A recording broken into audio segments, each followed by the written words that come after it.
Tienes palabras de vida eterna. ¿Dónde más iré, Dios? ¿Dónde más iré? Tienes palabras de vida eterna. Romanos capítulo 12, versículo 9 al 21. Hoy, por la gracia de Dios, vamos a terminar con esta sección. Romanos 12, del 9 al 21. Si tiene usted ahí conmigo, lea juntamente conmigo, luego mantenga su Biblia abierta para seguir la lectura. Dice así la palabra del Señor. El amor sea sin fingimiento, aborreced lo malo, seguid lo bueno. Amaos los unos a los otros con amor fraternal. En cuanto a honra, prefiriéndoos los unos a los otros. En lo que requiere diligencia, no perezosos, fervientes en espíritu, sirviendo al Señor, gozosos en la esperanza, sufridos en la tribulación, constantes en la oración, compartiendo para las necesidades de los santos, practicando la hospitalidad. Bendecid a los que os persiguen, bendecid y no maldigáis. Gozaos con los que se gozan, llorad con los que lloran. Unánimes entre vosotros, no altivos, sino asociándoos con los humildes. No sean sabios en vuestra propia opinión. No paguéis a nadie mal por mal. Procurad lo bueno delante de todos los hombres. Si es posible, en cuanto dependa de vosotros, estad en paz con todos los hombres. No os venguéis vosotros mismos, amados míos, sino dejad lugar a la ira de Dios, porque escrito está, mía es la venganza, yo pagaré, dice el Señor.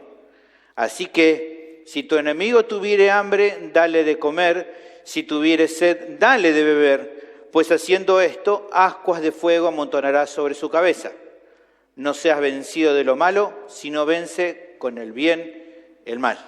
Oremos. Bendito Señor, te damos gracias por esta preciosa reunión que nos estás regalando. Hemos podido alabar tu nombre, hemos podido adorarte de varias maneras, hemos podido escuchar el Evangelio que nos salvó, la escuela bíblica también hermosa. Señor, te ruego que ahora nos ayudes y nos ministres por medio de tu palabra, que tu Espíritu Santo abra nuestro entendimiento para poder comprender las verdades universales contenidas en este pasaje, junto con sus aplicaciones prácticas para nuestra vida.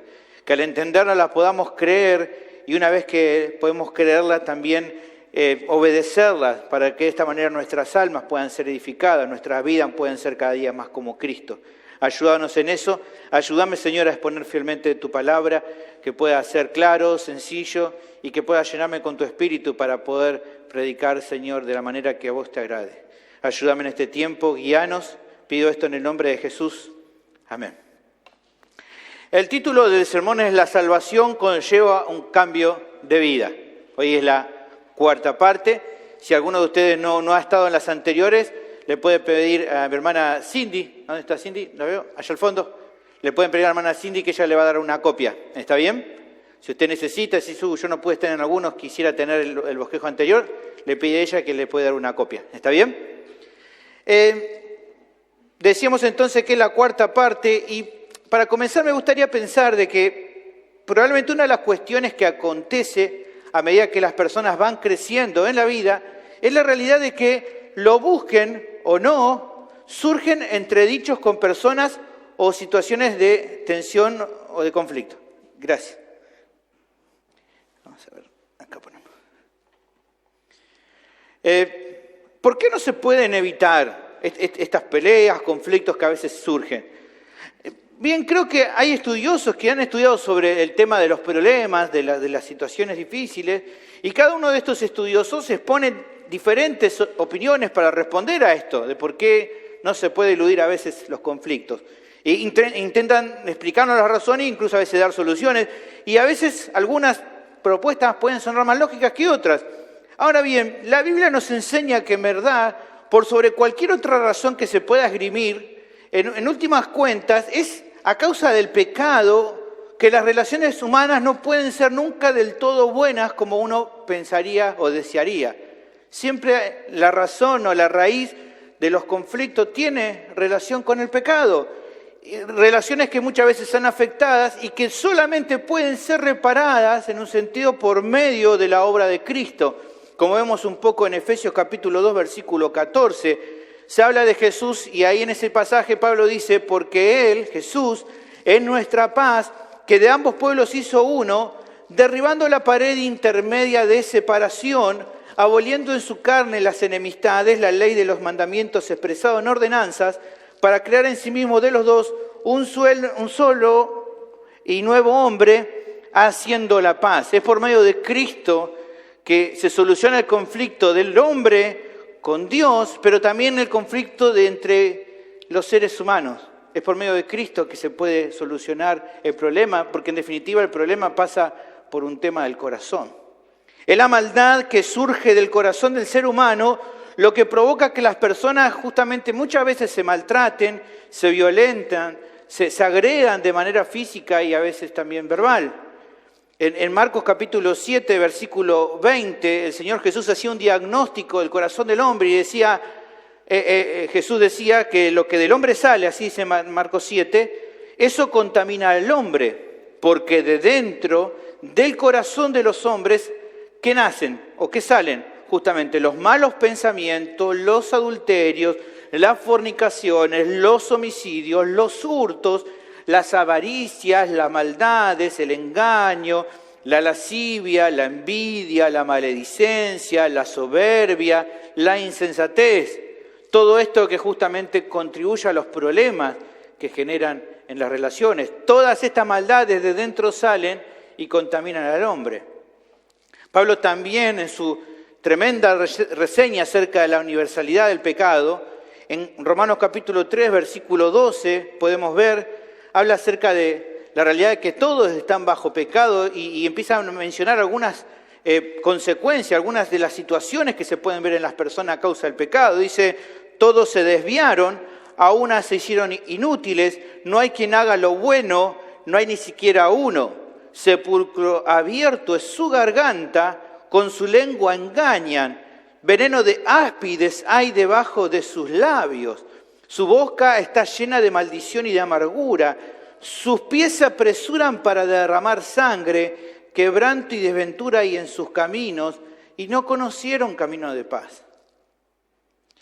Hoy por hoy, en el mundo son más que comunes, usted sabe seguramente, las peleas, las discusiones, la violencia extrema e incluso hasta la persecución, cuando hay gente que tal vez tiene más poder que otros y buscan incluso imponer sus ideologías por medio del uso de ese poder que tienen. Eso también es violencia. Los problemas están al orden del día, desde los contextos más simples, como puede ser una familia, un grupo familiar, hasta incluso los puntos más grandes, ¿no? Como las esferas gubernamentales, incluso entre naciones se generan conflictos. Esto lleva al punto de que lo busquen o no, casi siempre surgen personas que justamente se transforman enemigas unos de otros. Incluso personas que en otro momento estaban en paz. Matrimonios, ¿no? Esposos y esposas separados, amigos que se defraudan y que se vuelven enemigos, gente envidiosa del éxito del otro y por eso se volviéndose enemiga de las personas, o a veces conflictos personales que son muy graves, pero que fueron surgidos por simples diferencias de opinión y que generó que después, ¿no? Como un efecto bola de nieve, terminó generando enemistades profundas.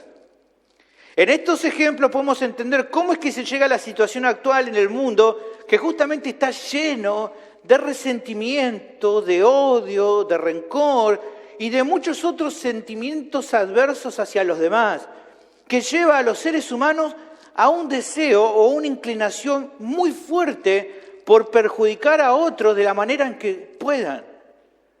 Hay gente que se establece querer perjudicar a otro. Incluso, estoy seguro que muchos creyentes, muchos cristianos, incluso muchos de los que están aquí escuchándome, se enfrentan a situaciones de este tipo, aunque no lo deseen y no lo hayan buscado, probablemente se encuentran en situaciones así. Ahora, la duda que podría surgir sería, ¿no? Ante esta realidad, ¿cuál es la actitud que deben tomar los hijos de Dios? ¿Cómo deberían actuar?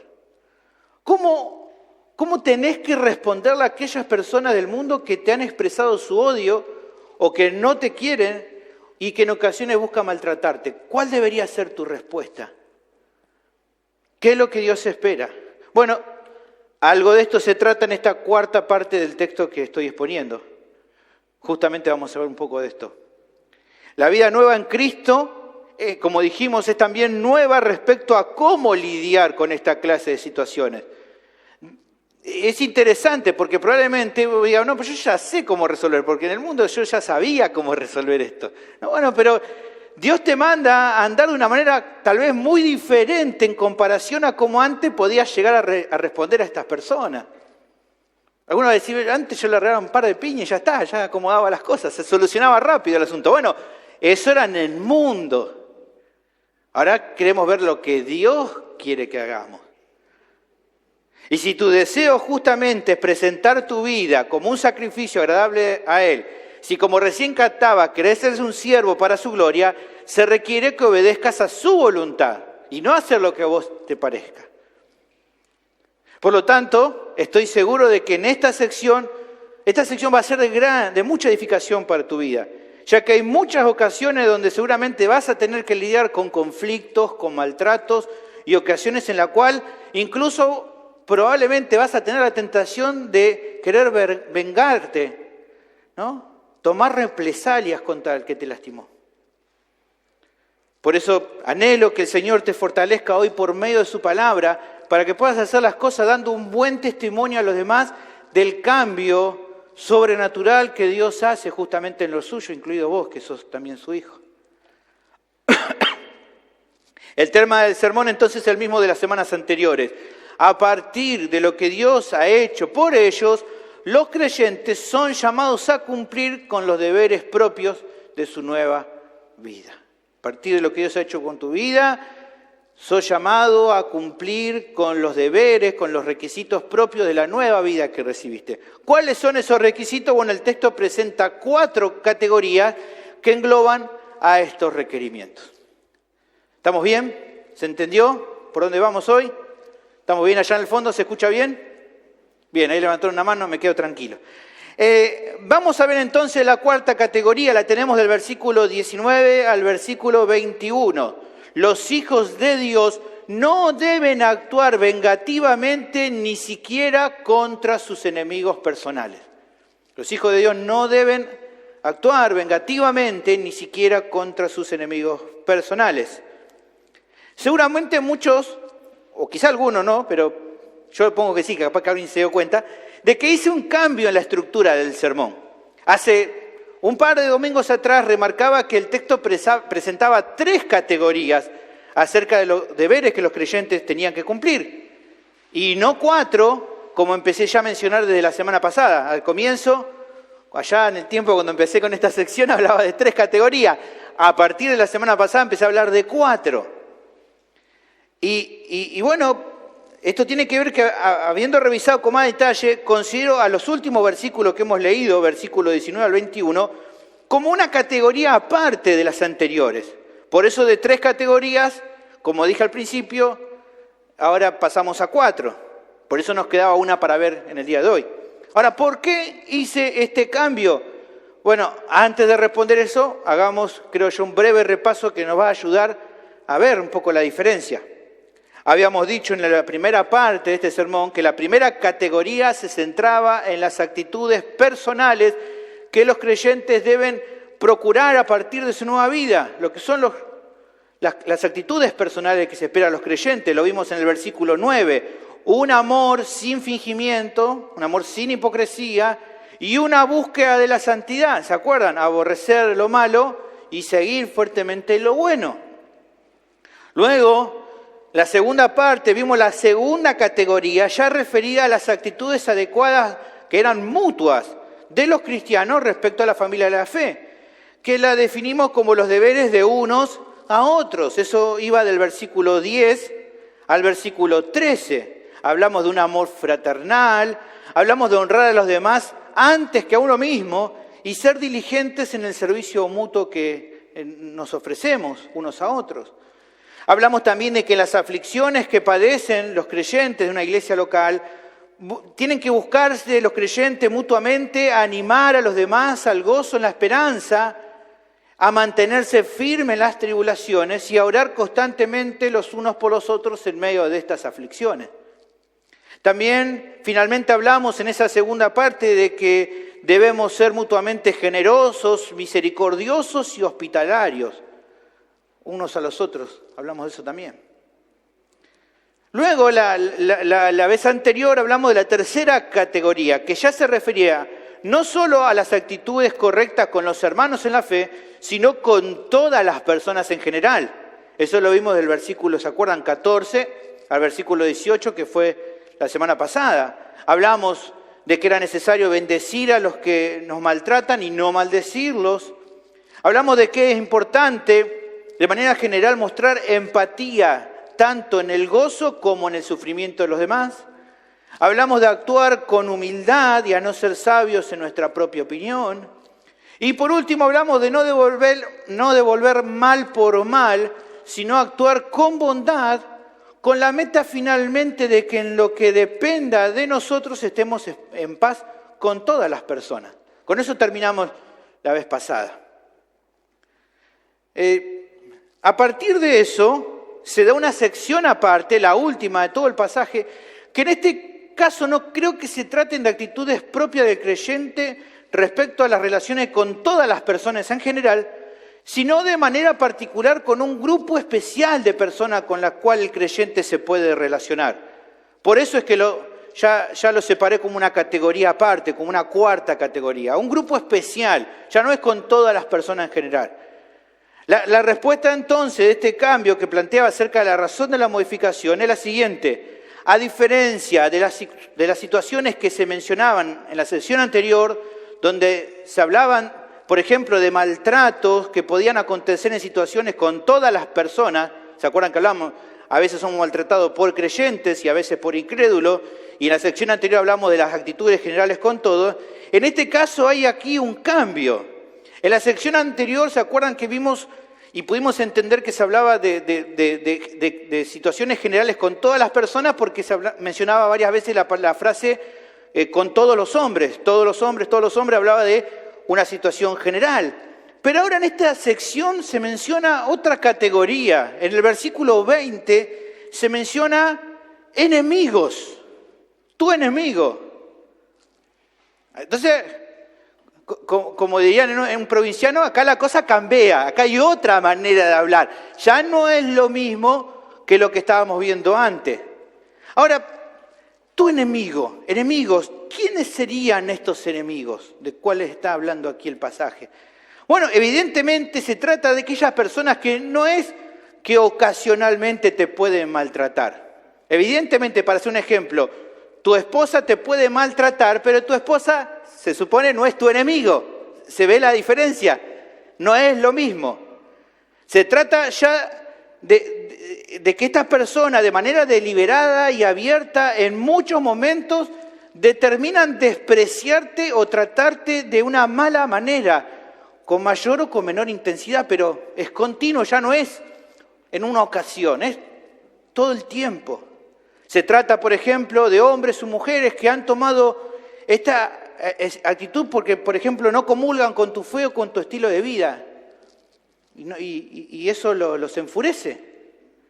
O personas que, teniendo preponderancia sobre tu vida, se han aprovechado de eso para utilizar ese lugar para maltratarte constantemente.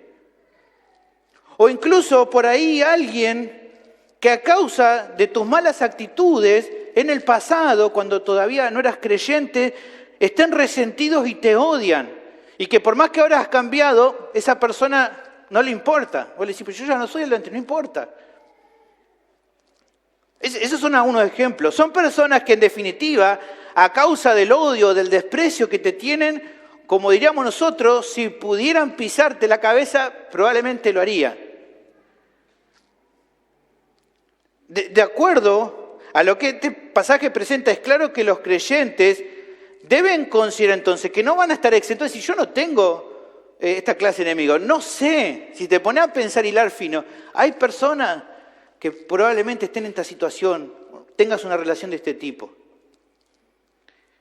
Los creyentes no están exentos de sufrir maltrato y la violencia, a veces con palabras o otras veces con actitudes, de compañeros de trabajos que a veces te maltratan, hablan mal de vos a tus espaldas, todo el tiempo intenta hacerte pisar el palito. Familiares inconversos que te han maltratado una y otra vez. Amigos de la vieja vida que ahora no te soportan por el cambio que hay en tu vida. O hasta de personas que se dicen religiosas, pero tal vez porque cambiaste en algo, porque ahora abrazaste un tipo de doctrina, ahora te hacen la vida imposible. Incluso te das cuenta de decir, bueno, si esa persona realmente fuera cristiana no podría actuar de esta manera. Pero lo hacen y te maltratan y te lastiman y hacen un montón de cosas para perjudicarte. Actitudes que evidentemente están muy lejos de la piedad. Por lo tanto, vos te das cuenta que no se trata de que tengan una doctrina diferente, sino que no son creyentes directamente, por más que se digan cristianas. El abanico puede ser amplio y las condiciones muy diversas. Mencioné solamente algunos casos, pero quizás a vos se te ocurre alguna otra manera. Pero en todos los casos queda claro que se trata de personas a las que se le puede decir como que son tus enemigos personales. Y no estoy diciendo que vos lo tenés como tu enemigo, pero probablemente esa persona sí te trata como tu enemigo. Están enemistados, no quiere saber nada. Y probablemente montones de ocasiones te tratan mal. De esa clase de personas estamos hablando en esta categoría. Esos enemigos personales que debido a situaciones en la vida se nos han generado. Ahora, habiendo entendido, ¿no?, ese grupo de personas a los que nos referimos en particular, ¿cuál debe ser la actitud con esas personas en particular? ¿Qué te parece? Bueno, el texto empieza a mencionar cómo tiene que ser la actitud con esas personas. ¿Qué dice en versículo 19? Ahí empezamos a ver la lectura de hoy. Dice, no os venguéis vosotros mismos, amados míos, sino dejad lugar a la ira de Dios. Aquí tenemos la primera parte de la actitud que tenemos que tomar. No os venguéis vosotros mismos, amados míos, sino dejad lugar a la ira de Dios. ¿Qué es todo esto? ¿Qué se nos manda a hacer? Creo que está bueno que vayamos por partes para entender lo que se pide. Primero, vemos ahí en este pasaje que hay un aspecto negativo, como decíamos, a veces utiliza mucho Pablo esto de comparación, en un aspecto negativo, o sea, algo que hay que evitar, y un aspecto positivo, algo que hay que buscar. Bueno, aquí tenemos un aspecto negativo para empezar. ¿Qué es lo que deberíamos evitar? Bueno, debemos evitar la venganza personal hacia los enemigos, cuando haya ocasión de devolverle con un acto de revancha por el mal que recibimos de ellos. Sin importar, ¿no?, si se hace de una manera más o menos leve lo que sufrió, decir, bueno, yo no le voy a hacer todo lo mismo, pero un poquito déjame que le hago, ¿no? Para que sienta un poquito el rigor, diríamos nosotros, ¿no? Bueno, pero ¿y si busco alguien que me haga la gamba y se encargue de la persona, ya no sería yo, ¿no? No, también estaría mal. No debemos. Aquí dice, no se venguen ustedes mismos. Ni directa ni indirectamente, ¿está bien? La segunda parte es un aspecto positivo, es algo que se debe procurar. No solo no tenemos que vengarnos por nosotros mismos, sino, dice el texto, dejar en las manos de Dios el asunto para que Él se encargue de esas personas. Y de esa manera evitar el querer ajusticiar a vos mismo a tu enemigo personal. El Señor te dice, no vengáis, sino dejad lugar a la ira de Dios, dejad que Dios se encargue. En tercera medida vemos también que se habla, se puede ver que no es casual, que en medio de estos dos aspectos, el negativo y el positivo, aparece una pequeña aclaración. ¿Qué dice? Amados míos, hablan de personas amadas. Se hace una apelación y se resalta esto, ¿no? Amados míos. Es claro que cuando habla de acá, amados míos, se está refiriendo a saber y a recordar que los cristianos han sido receptores del amor de Dios en sus vidas. Si sos cristiano, el amor de Dios ha sido derramado en tu vida, es una virtud que está dentro tuyo. Una virtud que solo los creyentes genuinos tienen. Si sos un creyente genuino, en tu vida habita el amor de Dios. Esto lo hemos visto un poco, ¿se acuerdan? En Romanos capítulo 5, versículo 5.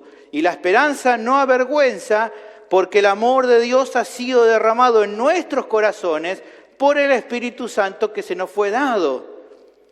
Has recibido el amor de Dios en tu vida y por lo tanto, fruto de eso, es que los creyentes son animados a amar a sus enemigos. En Lucas capítulo 6, versículos 27 y 28 se habla acerca de esto.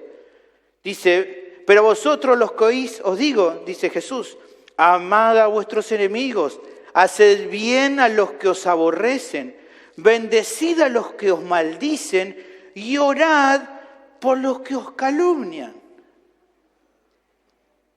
Wow. Un cuarto aspecto a considerar también es el pedido a dar lugar a la ira de Dios. Así dice nuestro pasaje. Dar lugar a la ira de Dios. Es interesante este atributo. La vez pasada hablábamos sobre los atributos divinos y alguien por ahí mencionó la ira de Dios. Y es interesante porque a muchos les suena contradictorio. O sea, hay personas, incluso cristianos, que expresan, ¿cómo puede Dios amar y airarse al mismo tiempo? Esto ha dado lugar a enseñanzas totalmente equivocadas acerca de esto, por no poder conciliar esto de la ira de Dios y el amor de Dios. Bueno, creo que está bueno que hagamos un pequeño resumen acerca de esta doctrina de la ira de Dios para recordar un poquito a qué se refiere. Hoy lo mencionaba en la escuela bíblica, hermano Isaías, a Wayne Grudem. El teólogo Wayne Grudem explica la ira de Dios de la siguiente manera. Tal vez sorprenda, dice él, hallar cuán frecuentemente la Biblia habla de la ira de Dios. Sin embargo, si Dios ama todo lo justo y bueno y todo lo que se conforma a su carácter moral, no debería sorprendernos que deteste todo lo que vaya contra su carácter moral. La ira de Dios dirigida contra el pecado está, por consiguiente, estrechamente relacionada con la santidad y la justicia de Dios. La ira de Dios se puede definir como sigue. La ira de Dios quiere decir que Él detesta intensamente todo pecado. A partir de esta definición tan precisa podemos resolver la cuestión entre el amor y la ira de Dios. Que Dios ame, realmente esto es así, no descarta el hecho de que Él esté airado con toda clase de maldad y en definitiva también con los pecadores que lo cometen. A ver, esto es sencillo, busquemos un ejemplo para poder entender, un ejemplo imperfecto, pero que nos puede llegar a servir. Muchos de ustedes aquí tienen hijos. Está claro, ustedes aman a sus hijos, los aman. Cuando sus hijos le desobedecen, ¿se enojan con ellos? ¿Sí o no? Sí, hágame la carita, hágame algo, por favor, porque están algunos. Sí, los que están papá, háganle, porque los que no tienen hijos, dicen, bueno, ¿se enojan o no se enojan? Sí, se enojan. Que usted se enoje por su hijo desobediente, ¿hace que usted deje de amarlo? De ninguna manera. Bueno, Dios, de una manera perfecta, y esto es solamente una ilustración, pero de una manera perfecta, Dios puede tener amor y tener ira sin ningún problema. Fíjense que algo de esto lo vemos en Romanos 1:18, por ejemplo, porque la ira de Dios se revela desde el cielo contra toda impiedad e injusticia de los hombres que detienen con injusticia la verdad. Y luego, hablando acerca del pecador y de la ira de Dios, dice en Romanos 2:5, pero por tu dureza y por tu corazón no arrepentido, atesoras para ti mismo ira para el día de la ira y de la revelación del justo juicio de Dios. ¿De qué ira está hablando acá? De la ira de Dios. La ira de Dios que está sobre todo pecador. Los pecadores son receptores de su ira justa, de la ira justa de Dios a causa de su rebeldía. Aunque Él se duela por tener que castigarlo en el caso de que no se arrepienta. Así todo, Él está airado con el pecador. Por más que le duela el castigarlo. En Ezequiel 33:11 dice, diles, vivo yo, dice Jehová el Señor, que no quiero la muerte del impío, sino que se vuelva el impío de su camino y que viva. Volveos de vuestros malos caminos. ¿Por qué moriréis, oh casa de Israel? Por lo que entonces, hermanos, toda clase de maldad que un enemigo tuyo ejerza hacia tu vida, por sobre todas las cosas, es un acto que ofende a la justicia y santidad de Dios. Cuando alguien te lastima a vos, te ofende a vos, está ofendiendo principalmente a Dios. ¿Se entiende esto?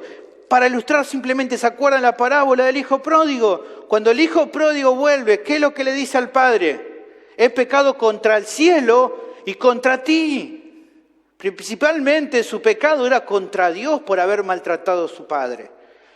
Por estas obras malas, junto con todas las infracciones a la ley de Dios, tu enemigo, que es incrédulo, que te lastima, está bajo la ira de Dios. En Efesios capítulo 2, versículo 13, categoriza a todos los que no han recibido el perdón de sus pecados, incluido esa persona que puede ser tu enemigo. Dice en Efesios 2:3, entre los cuales también todos nosotros vivimos en otro tiempo en los deseos de nuestra carne, haciendo la voluntad de la carne y los pensamientos, y éramos por naturaleza, ¿cómo se les llama? Hijos de ira, lo mismo que los demás. O sea, aquellos que no han recibido la salvación, el apóstol Pablo no duda en llamarlo que su identificación es hijos de ira. Por lo tanto, de acuerdo a su voluntad soberana, esa persona será juzgada por Dios a su debido tiempo, recibiendo toda la ira de Dios justa a causa de sus obras. En su momento hemos visto Romanos capítulo 2, versículo 6 en adelante, hablando de Dios, el cual dice, Dios, el cual pagará a cada uno conforme a sus obras, vida eterna a los que perseverando en bien hacer, buscan gloria y honra e inmortalidad. Pero ira y enojo a los que son contenciosos y no obedecen a la verdad, sino que obedecen a la injusticia, tribulación y angustia sobre todo ser humano que hace lo malo, el judío primeramente y también el griego. Su mandato entonces es que no quieras tomar venganza por tu propia mano, sabiendo que no sos el juez último sobre esa persona, sino que eso es algo que le corresponde a Dios. Aparte, hermanos, porque es claro que tu justicia propia no es perfecta como la de Dios, y por lo tanto no estás en posición de devolver el castigo de una manera completamente apropiada. No vas a ser completamente justo. Ni tampoco se te ha delegado esa responsabilidad como para hacerlo. Esto también se ve a continuación en cómo prosigue el pasaje, donde el apóstol aquí hace una referencia al Antiguo Testamento. Dice, porque escrito está, mía es la venganza, yo pagaré, dice el Señor. La cita aquí es de Deuteronomio capítulo 32, versículo 35, dice así esa cita. Mía es la venganza y la retribución. A su tiempo su pie resbalará, porque el día de su aflicción está cercano y lo que les está preparado se apresura. En esa mención que hace Pablo ahí, es Moisés quien afirma la actitud de Dios de obrar con justicia retributiva contra el mal. Dios va a obrar, Dios va a pagar, va a juzgar. El punto es que el requerimiento de Dios es para los cristianos que no se venguen por ellos mismos, ya que esa es una facultad que solo Dios se atribuye a sí mismo. Es una prerrogativa de Él, una facultad de Él y a quien Él la delegue. Ahora, es muy interesante que se mencione algo más en nuestro texto que no se menciona en el Deuteronomio, que dice, mía la venganza, yo pagaré, que dice el Señor. Eso no está en Deuteronomio. Ahora, ¿por qué Pablo dice el Señor? ¿Por qué lo aclara si en Deuteronomio no está? ¿Por qué lo hace? Bueno, creo que Pablo busca llamar a una reflexión profunda a los creyentes, debido al riesgo de dejarse llevar por la tentación de querer justificar su respuesta vengativa, atribuyendo a lo que ellos creen que merecen de manera justa darle a sus enemigos personales, o buscando alguna manera de apaciguar su conciencia para no obedecer este mandato, porque entendés que Dios dice no te vengues, y vos decís, tengo unas ganas de vengarme, y de alguna manera querés decir, bueno, pero estoy actuando con justicia con esto, entonces por eso lo hago, o intentar de alguna manera, ¿no? Como solucionar el problema a tu conciencia, porque tu conciencia dice no tenés que vengarte, y vos decís, pero yo quiero, pero por eso entonces dice el Señor que no. Está en nosotros ese deseo por querer vengarnos. Simplemente para ilustrar, hoy lo estábamos mirando con nuestros hijos, un capítulo del Chavo. Y resulta que el Chavo había escuchado que la gente buena ama a sus enemigos. Y él tenía ganas de pegarle a Kiko y le dice, mira, no te pego. ¿Por qué? Porque la gente buena ama a sus enemigos. Entonces Kiko dice, bueno, pero no hay problema, yo no soy tu enemigo. Ah, ¿verdad, no? Vos no sos mi enemigo. Y entonces le parte la cara, ¿no? Y así somos, intentamos de alguna manera justificar lo que no está, porque queremos estar, eso está en nosotros, ese deseo de vengarnos. Es como si Dios nos estuviera advirtiendo en esta sección, no tomen la venganza en sus propias manos, no lo hagan, no lo hagas. Dejen que yo me voy a encargar de juzgar y pagar a cada uno como corresponde. Hay algo más que aclarar entonces al pensar en todo esto. Si Dios manda a no tomar venganza por uno mismo, es lógico que entonces si el cristiano no hace caso a esto, si aquí te dice que no tenés que vengarte y vos lo haces, ¿qué estás haciendo? Estás pecando. Vas a estar pecando si no haces caso. No va a agradar a Dios eso. E incluso podés exponerte a la disciplina del Señor por no hacer caso. Ahora, teniendo en cuenta cuál es el deber del cristiano, se presenta la respuesta adecuada del creyente ante la situación en la que su enemigo personal queda expuesto o en posición de recibir una retribución conforme a su maldad. O dicho de otra manera, resulta que se da la situación en que esa persona, que vos sabés quién es, que te tiene entre ceja y ceja, o que muchas veces ha usado su fuerza o su recurso para lastimarte, llega el momento de que ahora viene con el caballo cansado, está con una necesidad, con una situación desfavorable, y está ahí ante vos. Y la pregunta es, ¿qué hay que hacer en ese caso? ¿Aprovecho para devolverle con todo por el mal que se merece? No me ve nadie, estoy acá, puedo darle el golpe de gracia y que se acabe ese sufrimiento. ¿Cuál es la reacción que Dios quiere que tenga? Bueno, el apóstol usa otra referencia al Antiguo Testamento y responde a esto en el versículo 20.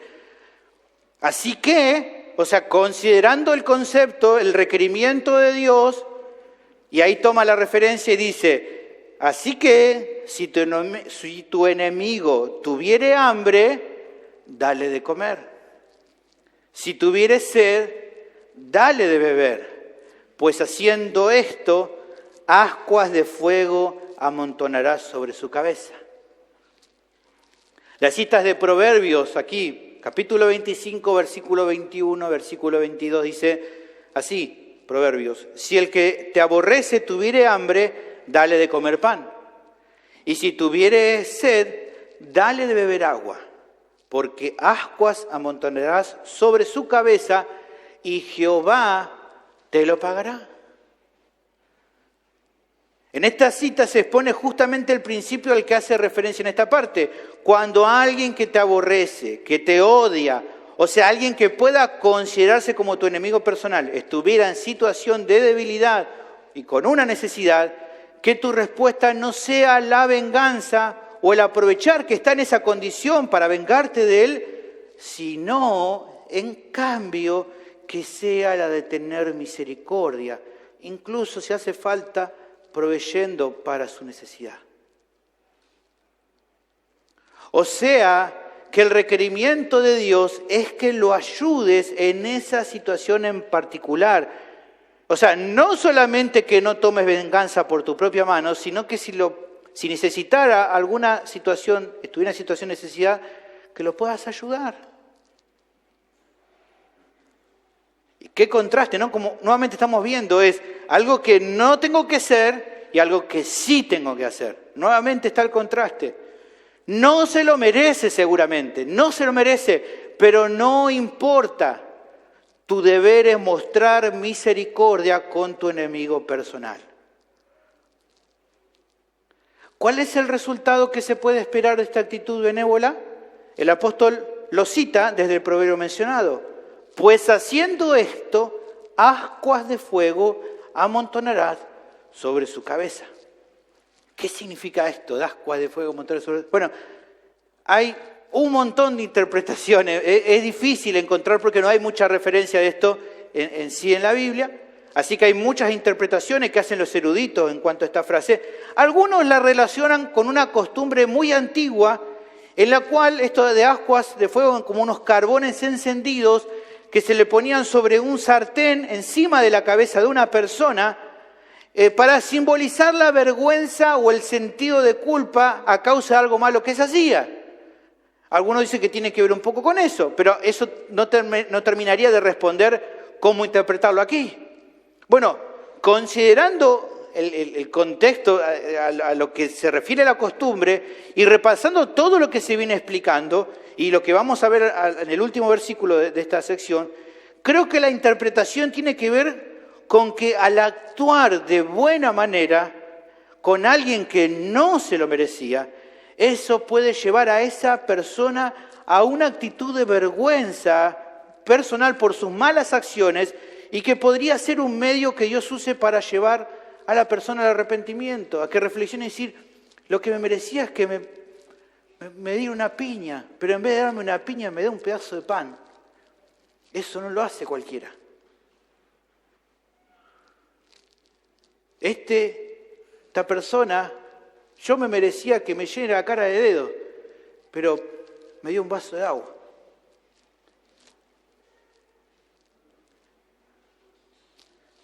No es que el texto promete que esa persona se va a salvar por la actitud benigna del creyente, pero sí puede sembrar en el corazón de su enemigo un sentido de culpa que no asegura que va a derivar en su salvación, pero que sí podrá ser un testimonio fuerte para él y para las personas que en su entorno puedan ver lo que es la gracia y la misericordia de verdad. O sea, no sabemos, por ejemplo, cuántos pudieron creer en el Evangelio por medio del testimonio de Esteban, pero sí es claro que fue muy visible y notorio para sus asesinos. Incluso Pablo lo menciona más adelante. Y como para todo el pueblo que lo supo, la actitud de nuestro hermano Esteban, de en el momento que estaba muriendo, lapidado, no maldijo a los que lo estaban matando, no los maldijo. Fíjense lo que él dijo. Y en Hechos 7:59, y apedreaban a Esteban mientras él invocaba y decía, Señor Jesús, recibe mi espíritu. Y puesto de rodilla, clamó a gran voz, Señor, no les tomes en cuenta este pecado. Y habiendo dicho esto, murió. Durmió. No sabemos cómo Dios pueda usar tu actitud para con el otro, pero es claro que si es su voluntad, podría utilizarlo como un medio para que tu enemigo se avergüence por su mala actitud o hasta incluso atraerlo a la salvación. Así todo, hay algo que el texto de Proverbios que mencionábamos sí recalca como algo seguro. ¿Qué cosa podemos estar seguros? Que pase lo que pase con la situación, que sea lo que Dios determine hacer, Dios va a recompensar tu buena actitud. Dios la va a recompensar. Y eso sí es seguro. El pasaje culmina desarrollando un poco más de este requisito y ampliando la idea que estamos viendo. Versículo 21 dice, no seas vencido de lo malo, sino vence con el bien el mal. Un par de versículos antes, versículo 17, se mencionaba la importancia de no devolver mal por mal, o sea, de no pagar con la misma moneda al que te agrede. Aquí se agrega un aspecto adicional en cuanto a la cuestión del cristiano en lo que sus enemigos le hacen. Vengarse por uno mismo de un enemigo personal es sinónimo a que en definitiva el mal triunfe. ¿Por qué? Porque ya en ese caso no estaríamos haciendo la voluntad de Dios, porque no es lo que Dios había pedido. Entonces, vence el mal. Es agregar mayor mal a la maldad cometida por el otro y es otorgarle la victoria al pecado. Es lograr lo que el pecado se proponía. Que a más maldad haya incluso mayor maldad. En cambio, cuando el cristiano obra con benignidad, cuando tenía la chance de vengarse, es justamente como se conoce comúnmente, que el bien triunfe sobre el mal. Cuando respondemos con benignidad y no con venganza, entonces el bien triunfa. Porque verdaderamente los héroes, y hay héroes y superhéroes de la fe, no son aquellos que aprovechan una desventaja o que su enemigo baje la guardia o un mal momento de su enemigo para vengarse, sino aquellos que teniendo la oportunidad de hacerlo, prefieren obedecer a Dios y dejar la venganza en sus manos. Los verdaderos héroes de la fe son los que obedecen a la voluntad de Dios a toda costa, pase lo que pase. En definitiva, es solo la bondad dispensada hacia su vida, hacia esa vida llena de maldad, lo que puede convencer al malvado de su mal camino y no justamente el querer devolverle con la misma moneda con la que te lastimó.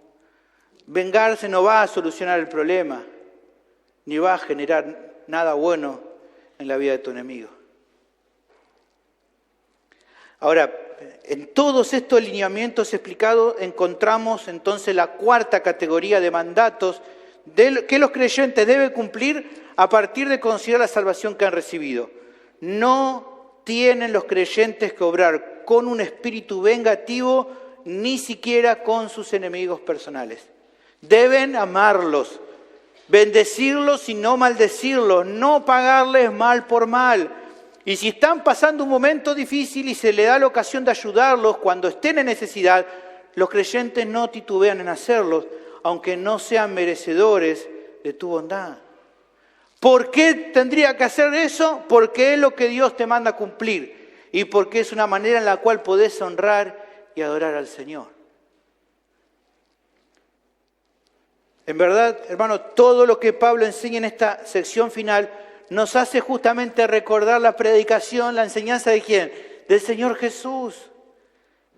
En su enseñanza, en su predicación, Él no despreciaba la justicia de Dios, no justificaba la maldad de las personas, pero sí remarcó la actitud propia que tenían que tener sus discípulos, que era una respuesta misericordiosa hacia sus enemigos, no devolviendo mal por mal, bendecirlos, orar por su salvación y mostrar misericordia, porque así iban a imitar la bondad del Dios Padre.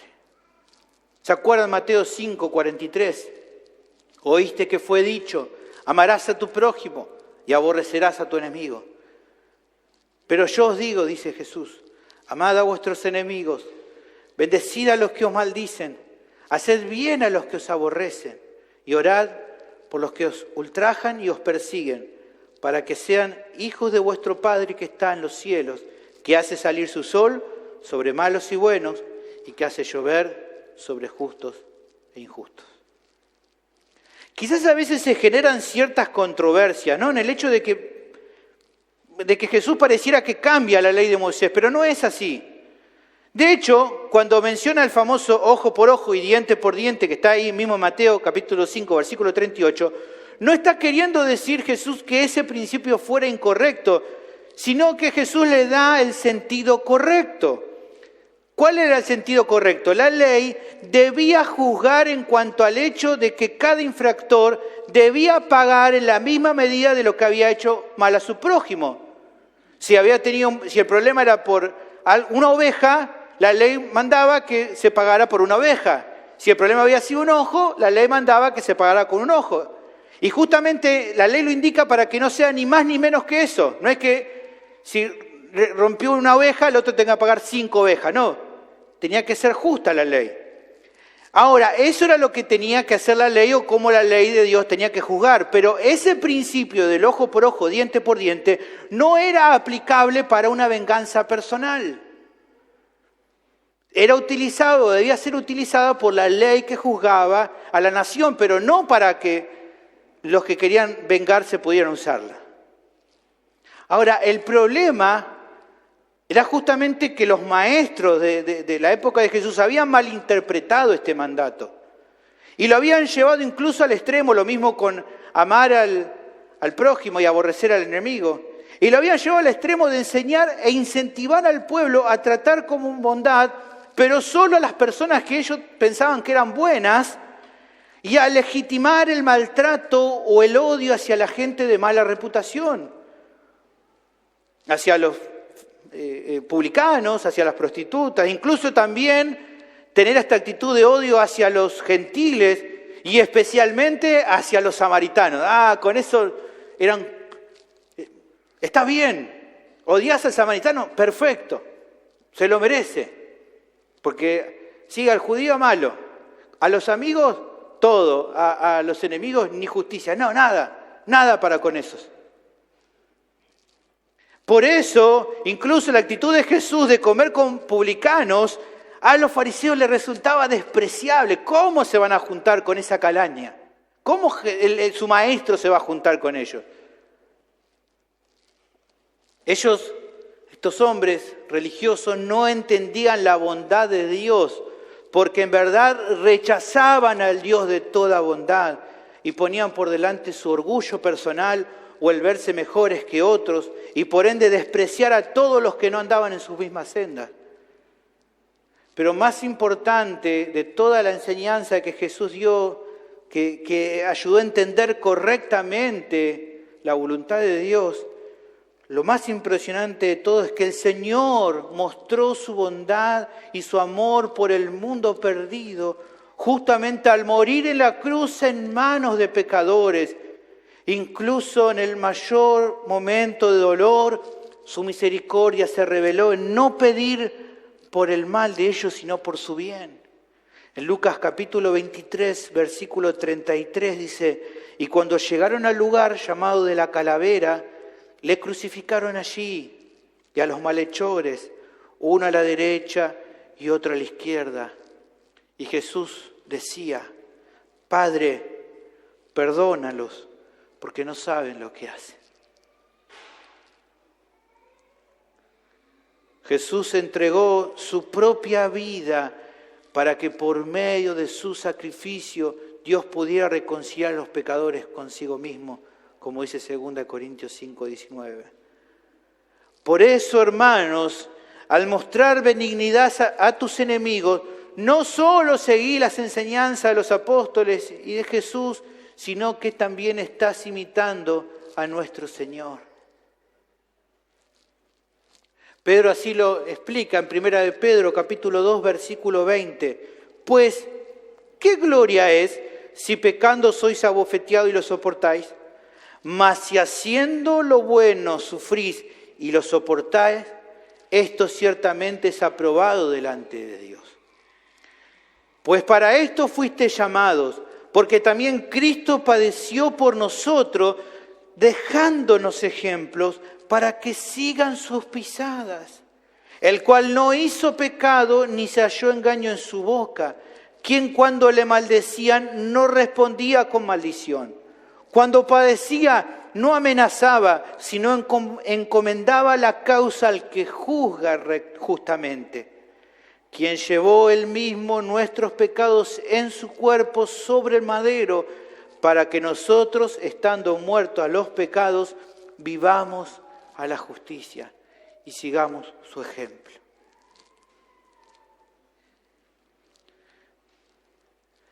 Al pensar en esta sección, hermanos, y ver los requerimientos que se nos presenta, es importante resaltar una verdad muy clara. El conflicto con los incrédulos es prácticamente inevitable. A ver, si estas advertencias, si estos requisitos no fueran necesarios, o sea, si no pasara la situación, no lo plantearía. No nos hablaría de la venganza y todo esto si en un momento no ocurriera la situación. Si están es porque va a pasar en alguna situación y porque seguramente te ha pasado y te va a seguir pasando. El conflicto es inevitable. Si el mundo odia a Jesús, también va a odiar a sus discípulos. Jesús lo dijo. En Juan 15, 18, si el mundo os aborrece, sabed que a mí me ha aborrecido antes que a vosotros. Si fueran del mundo, el mundo amaría lo suyo, pero porque no soy del mundo, antes yo os elegí del mundo, por eso el mundo os aborrece. Acordaos de la palabra que yo os he dicho, el siervo no es mayor que su Señor. Si a mí me han perseguido, también a vosotros os perseguirán. Si han guardado mi palabra, también guardarán la vuestra. Y hablando sobre la persecución y la lucha que iban a tener, luego en 16:33 habla y dice, estas cosas os he hablado para que en mí tengan paz. En el mundo tendréis aflicción, pero confiad, yo he vencido al mundo. Van a tener situaciones difíciles. Van a tener personas que los maltraten. Pablo mismo remarca acerca de su propia experiencia en cuanto a esto y respecto a lo mismo que podríamos esperar nosotros. En 2 de Timoteo 3:11 dice, persecuciones, padecimientos, como los que me sobrevinieron en Antioquía, en Iconio, en Listra, persecuciones que he sufrido y de todas me ha librado el Señor. Pero no solamente a mí, también todos los que quieren vivir piadosamente en Cristo Jesús van a padecer persecución. También ustedes no esperen diferente. Por eso estos mandatos tienen peso en el hecho de que probablemente se van a presentar en tu vida muchas ocasiones en la cual tengas que amar a tus enemigos, no respondiendo mal con mal, sino obrando de una manera bondadosa. Y yo sé que quizás alguien puede estar pensando, pero entonces lo que se me pide acá es que siempre agache la cabeza con aquellos que me maltratan. No creo que sea eso lo que este pasaje quiere indicar. De hecho, se puede de una manera sabia ponerle límite a los que te tratan mal. Eso no está mal. E incluso se puede cuestionar y amonestar lo que está mal. O hasta a veces en ocasiones podemos defendernos, es legítimo defendernos cuando somos atacados violentamente por gente mala. Por otra parte, el texto tampoco está impulsando a una manera de actuar cobarde o pusilánime ante los enemigos de nuestra fe, tampoco es eso. Fíjense Pedro cómo habla. Primera de Pedro 3, 14 y 15. Mas también si alguna cosa padecéis por causa de la justicia, bienaventurados sois. Por tanto, no os amedrentéis por temor de ellos, ni os conturbéis, sino santificad al Dios el Señor en vuestros corazones y estad siempre preparados para presentar defensa con mansedumbre y reverencia ante todo el que os demande razón de la esperanza que hay en vosotros. Eso no es la actitud. El énfasis en esta sección, hermanos, está justamente en mostrar misericordia al que no lo merece, en especial cuando cabe la posibilidad de pagarle con la misma moneda, con lo mismo que te han hecho.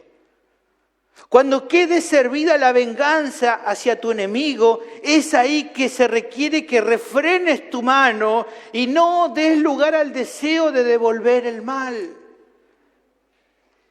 Esa es la actitud de lo que este pasaje está enseñando. Otra cuestión a reflexionar tiene que ver con pensar en cómo justamente encaja todo lo visto justamente en el día de hoy, en contemporizar esto en el día de hoy, en la situación actual, en nuestro contexto. Hermano, usted vive en este mundo. Yo sé que algunos salen poco a la calle, a algunos les toca salir más, pero usted sabe que se vive un tiempo de crispación mental y social en el que las personas se llenan de odio, de desprecio, de actitudes revanchistas con los demás. Y para colmo estamos llegando a la peor época del año, diciembre, todos se ponen re locos en la calle, están todos re violentos. Los colectiveros pueden dar fe que pasa eso, así, están todos re nerviosos en la calle, la gente se crispa, no le alcanza la plata, piquetas en la calle, problemas entre los políticos, problemas de todo tipo, y la gente está recontra mal. nerviosa. Personas hasta celebran cuando a otros les va muy mal. Lo celebran. Lo celebran.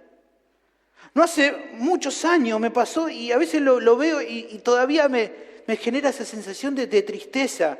Una referente, por así decirlo, de la política, al ser consultado por periodistas respecto a un hecho sangriento que pasó en otro país, una nación del norte, a cual esa persona evidentemente no quiere, resaltaba que le generaba una gran alegría porque según ella esas personas lo tenían merecido. ¿Cómo puede ser que te alegres por la muerte de otras personas? Ese es el nivel de crispación que hay, el odio que se genera en el corazón de las personas en la sociedad que vivimos. Y ese es un ejemplo entre muchísimos. El pensamiento de la gente es, si estás de mi lado, te cuido. Si no estás de mi lado, no esperes nada bueno de mi parte, sos mi enemigo. Hermano, esa actitud puede ser esperable justamente de un mundo que está sumido en su maldad, pero debe ser rechazada de nuestro lado. No es que se espera que te hagas amigo de tu enemigo, pero sí es claro que a Dios le agrada que actúes de una manera amorosa con él, misericordiosa. ¿Por qué Dios pide esto? En definitiva, porque es lo mismo que Él hizo con tu vida. Porque vos eras también su enemigo. Vos no merecías otra cosa que castigo y que condenación. Mas Dios mostró su amor para con nosotros en que siendo aún pecadores, Cristo murió por nosotros.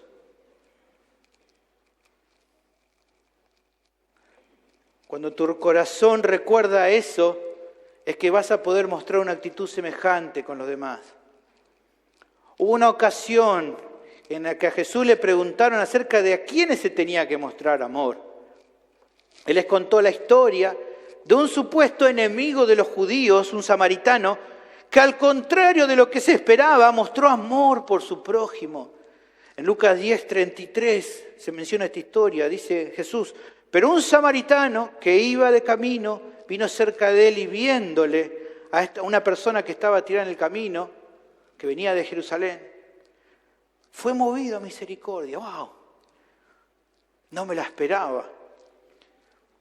Quizás si otro hubiera contado la historia, hubiera dicho, el samaritano lo vio a ese que se había caído en Jerusalén y le hubiera pegado una patada, porque era lo que se podía esperar, pero dice que no.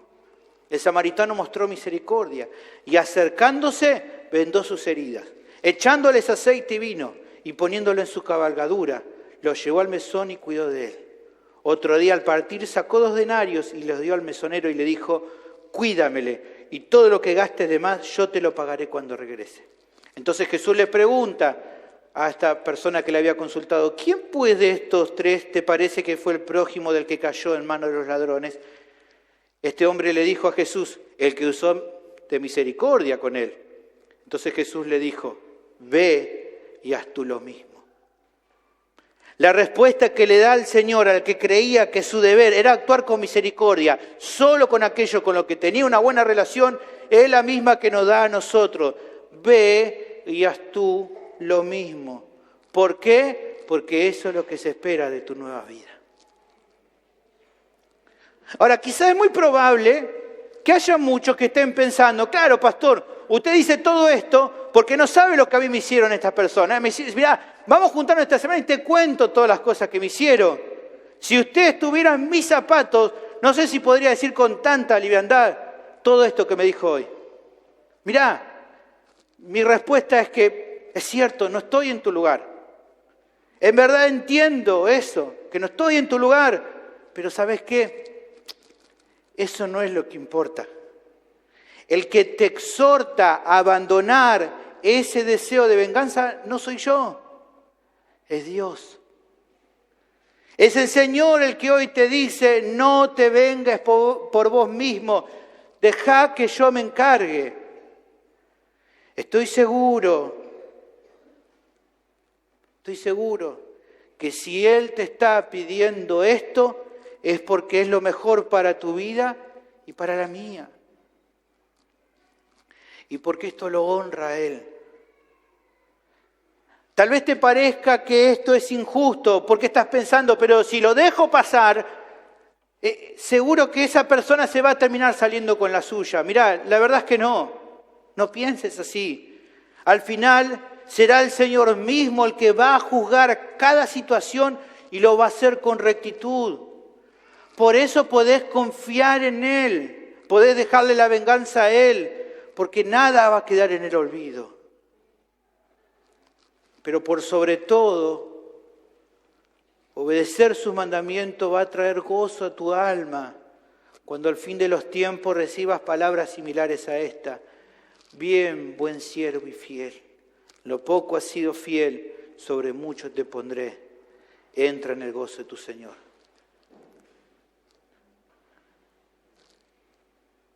Mi pregunta es, a partir de todo lo que escuchaste hoy, ¿qué decisión vas a tomar en cuanto a esa situación que estabas viviendo o que puede pasarte?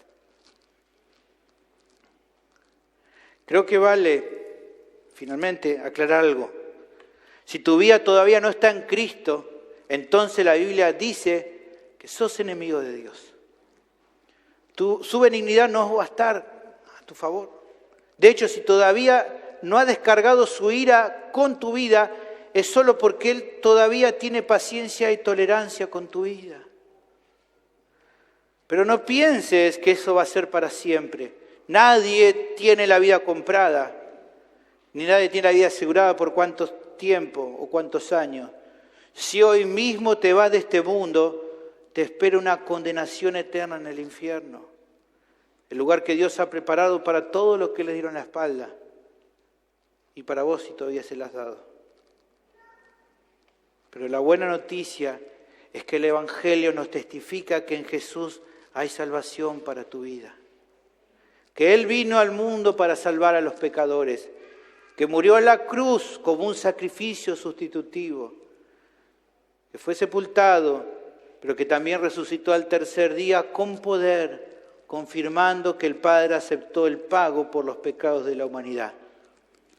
Por eso es que hoy el Señor te llama: deja de vivir en tu pecado y volvete a Cristo en arrepentimiento y fe. Solo en Jesús hay salvación, porque solo Jesús es el Salvador. Tenés que dejar de vivir para vos mismo y rendirte a los pies de Cristo, reconociendo que solamente Él es el Señor. Su promesa es que si hoy mismo te arrepentís de tus pecados y crees en Él de todo corazón, hoy mismo vas a recibir el perdón y la vida eterna. ¿Qué harás hoy, querido oyente? No esperes más, por favor, rendí tu vida a Jesús. Oremos. Bendito Señor, te doy gracias por tu palabra que nos anima, nos exhorta, llama la atención y sé que edifica los corazones y tal vez está consolando el corazón de alguien este día. Señor, que vos puedas obrar y tratar con el corazón de cada uno de mis hermanos que están en este lugar y que puedas obrar en sus vidas para que puedan ser cada día más como Cristo. Te pido finalmente también que bendigas este tiempo de alabanza, que podamos alabar y bendecir tu nombre. En el nombre de Cristo Jesús lo pido. Amén.